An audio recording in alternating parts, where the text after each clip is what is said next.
When we think of corporations today, we picture giants: Apple, Amazon, Microsoft, companies that shape economies and influence governments. But 400 years ago, one company did all of that, and more. It had shareholders, it had spies, it had its own army, and for nearly 2 centuries, it owned the world's trade routes. This wasn't a business, it was an empire, one built not with kings and crowns, but with contracts and capital. This is the story of the Dutch East India Company, the world's first multinational corporation and the blueprint for modern capitalism. At the dawn of the 17th century, Europe was obsessed with one thing: spices. Nutmeg, pepper, cinnamon, tiny luxuries worth their weight in gold. And whoever controlled the spice trade controlled the world. The Portuguese had ruled the seas for a century. Then came the Spanish. But far to the north, a small republic was rising: the Dutch. Amsterdam was a city of merchants, not monarchs. Its wealth came from ships, not thrones. And in 1602, a group of traders came up with an idea no one had tried before. Instead of competing, they would unite and create a single company powerful enough to challenge empires. They called it the Verenigde Oostindische Compagnie, the Dutch East India Company. It wasn't just another trading guild, it was something entirely new. For the first time in history, ordinary citizens could buy shares, own a piece of a company and profit from its success. Investors lined up at the Amsterdam Stock Exchange, a simple wooden building that would soon become the heartbeat of global finance. Ships left the harbor carrying more than cargo. They carried the world's first publicly traded dreams. The idea was revolutionary. Risk could be divided. Wealth could be multiplied. And for the first time, power didn't just belong to kings. It belonged to shareholders. With one signature in 1602, the Dutch East India Company changed the world, and business would never be the same again. Within a few decades, the Dutch East India Company went from a group of merchants to the most powerful company on earth. Its ships stretched from the harbors of Amsterdam to the jungles of Java, from the Cape of Good Hope to the ports of Japan. They didn't just trade, they conquered. The company built fortresses, minted coins, and signed treaties in its own name. It raised private armies, tens of thousands of soldiers, to protect its monopolies and crush competition. If anyone dared to sell spices without their permission, they didn't get sued, they got invaded. The VOC controlled nutmeg from the Banda Islands, pepper from Java, and cloves from the Moluccas. Every ship that left Asia was packed with goods, and every ship that arrived in Amsterdam made fortunes. But behind the gold and glory was something even more powerful: a system. Every voyage, every cargo, every profit was recorded, tracked, and reported to shareholders back home. They invented accountability, they perfected logistics, and they turned global trade into a machine that never slept.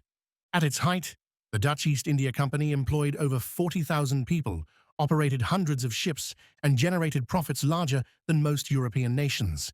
This wasn't just a company, it was a state within a state. It could declare war, negotiate peace, and decide who got rich and who disappeared. For nearly 2 centuries, the VOC ruled the waves, turning the oceans into highways of profit.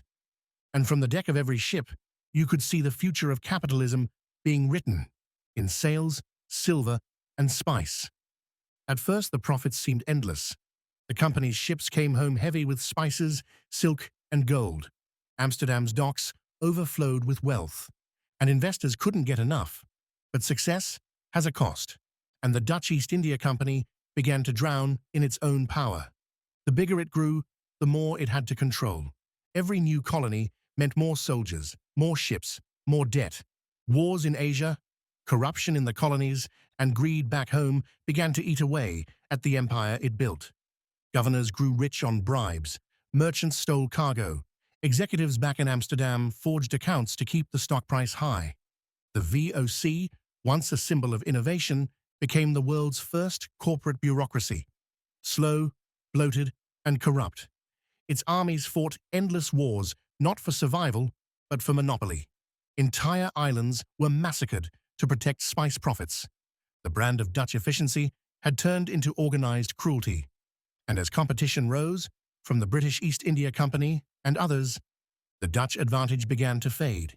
The same investors who once cheered its rise now questioned its books. Dividends shrank, debts soared.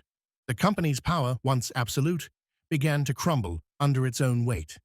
By the late 1700s, the VOC, the company that had ruled oceans, was bankrupt. The Dutch government stepped in, nationalized its assets, and quietly shut it down. 2 centuries of empire, gone. All that remained were the ledgers, the forts, and the blueprint for every corporation that came after. The VOC didn't just create global trade, it revealed the cost of empire, that every fortune built on expansion eventually collapses under its own ambition. When the Dutch East India Company finally disappeared in 1799, it left behind more than empty warehouses and forgotten colonies. It left behind an idea that profit could be organized, that risk could be shared, and that power could exist without a king. The VOC had invented something bigger than trade. It had invented the corporation.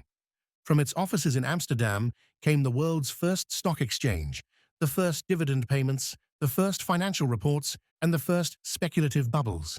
Every modern business, from oil companies to tech giants, can trace its DNA back to those wooden ships and parchment contracts. The company proved that money could move faster than armies, that influence didn't need borders, and that a boardroom could be as powerful as a throne room. But its legacy is double-edged.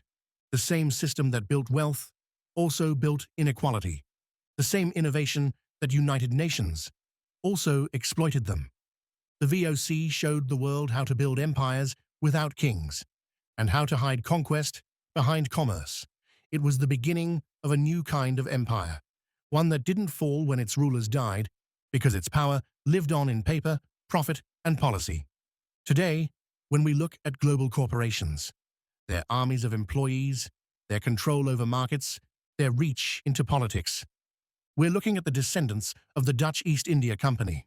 4 centuries later, its ships are gone, but its shadow still sails the world. In the end, the Dutch East India Company didn't just change trade. It changed the very idea of power. It proved that you didn't need a throne to rule. You just needed profit, organization, and ambition. It created the blueprint for the modern world's shareholders instead of subjects, contracts instead of crowns, and balance sheets instead of battlefields. The VOC was the first company to turn capitalism into an empire, and its echoes are everywhere.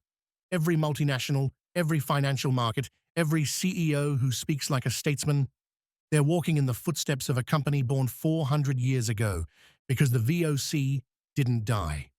It evolved. It lives on in every corporation that stretches across oceans, in every decision made for growth instead of balance, and in every empire built not with soldiers, but with spreadsheets. If this gave you a new perspective, don't just scroll away. Hit subscribe. This is Economic Chronicles, where history exposes the present, and the future is written in the lessons we refuse to learn.